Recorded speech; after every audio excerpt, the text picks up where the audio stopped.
Line, London, Ontario. Last evening at upscale Masonville Mall while researching an assignment on cell phone overuse on her iPhone. A grade 11 English student suddenly plunged into a decorative fountain. There were no survivors. Distraught family placed a wreath at the site. Action. Sound familiar? Cell phones are everywhere. Many years ago, my parents bought me a shiny, advanced iPhone 5S just before I stepped into high school. Most of my classmates had cell phones. My buddies taught me how to download apps. Thanks, guys. Canadians have been duped by Apple on their smartphone. The population of handheld devices has exploded, like 37 million Canadian rabbits vacationing in a carrot patch in the Holland Marsh. According to 2016 figures from CTV News, just under 80% of Canadian homeowners have a smartphone. A shocking 2.3 billion worldwide smartphone users visit social media weekly or even daily as part of their routine. There are about 1.8 million different iOS apps, a statistic kept by archipelago.com. It turns out 24% of these apps are video games, meaning there are well over 400,000 different gaming apps. There are 3 monster apps that are consuming Canadians' time: Facebook, Snapchat, and Instagram. As early as February of 2014, the Globe and Mail reported that over 14 million Canadians use Facebook daily, and that 1 in every 5 minutes of internet usage was for Facebook. Coming in second place was Instagram, with 8.5 million Canadians on the app daily. Snapchat, with 9% of all Canadians over age 10 using the app, keeping streaks. With this many non-school related apps, I'm sure the App Store is having better days than most teachers. You may ask what the problem is with social media. What is wrong with games? The answer is school. The overuse of cell phones is a bad, tiresome habit. Worse than that, a detriment to communication and learning quality, and at its worst, a danger to life and limb.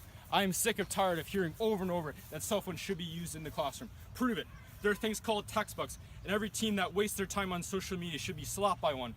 Another claim people make is that they are good multitaskers. Multitasking is a myth. Peter Bregman, a writer for CNN, stated in his blog that multitasking can reduce productivity levels by 40%, increase stress, and cause a 10-point fall in IQ. But what about Billy? I have to Snapchat him. What about your math mark? It's a 65. Snapchat that, pal. Just like the word app, the word nomophobia makes me cringe. This proposed word for the fear of being away from your cell phone is just another form of anxiety and insecurity. The new fear now pervading Canada. That really gets me steamed. The real fear for us Canadians should be proper education and how cell phones damage the learning environment. From the Calgary Foothills Sleep Lab, children who have a cell phone in their bedroom are 30% more likely to report insomnia. Insomnia is an important impediment to learning and creativity. Research from Halifax found that high schools who banned cell phones saw test scores increase by more than 7% and final exam success improved by more than 2%.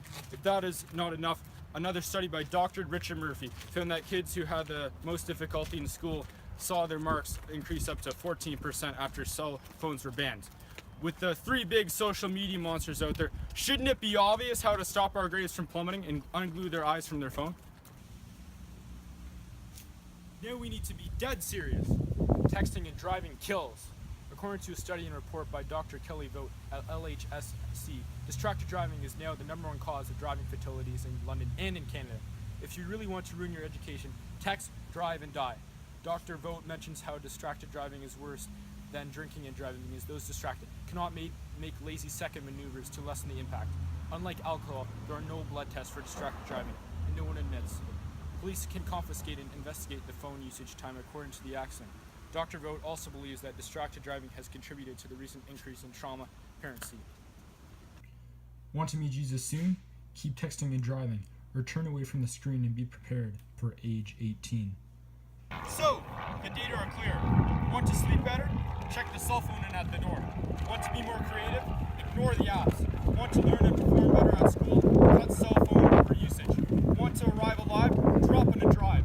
Let us all thrive. Let us all survive. The future of Canada. Our future, my friends, depends on it.